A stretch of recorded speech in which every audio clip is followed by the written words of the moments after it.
नमस्कार दोस्तों, निधि लोकगीत चैनल में आपका स्वागत है। मैं आज आपको एक बहुत ही प्यारा सा नाच गीत सुना रही हूँ। पसंद आए तो प्लीज़ कमेंट करना, नए हैं तो चैनल सब्सक्राइब कर लीजिए।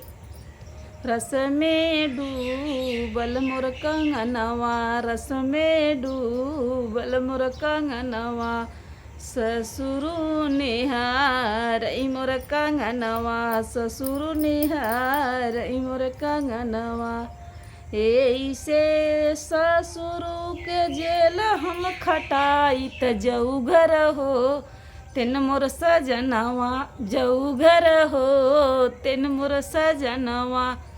रस में डूबल मोर कंगनवा, रस में डूबल मोर कंगनवा, जेठवा निहार मोर कंगनवा, जेठवा निहार मोर कंगनवा। ऐसे जेठवा के जेला हम खटाई त जऊ घर हो, तेनी मोर सजनवा, जऊ घर हो तेन मोर सजनवा।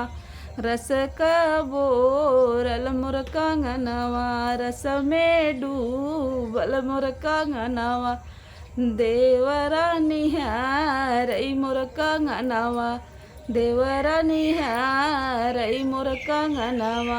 ऐसे देवरा के जेलिया मैं भेजते हूँ, ऐसे देवरा के जेलिया खटवते हूँ, जऊ घर हो तेऊ मोर सजनवा, जऊ घर हो तेऊ मोर सजनवा। रस में डूबल मोर कंगनवा, रस का डूबल मोर कंगनवा, रस का डूबल मोर कंगनवा।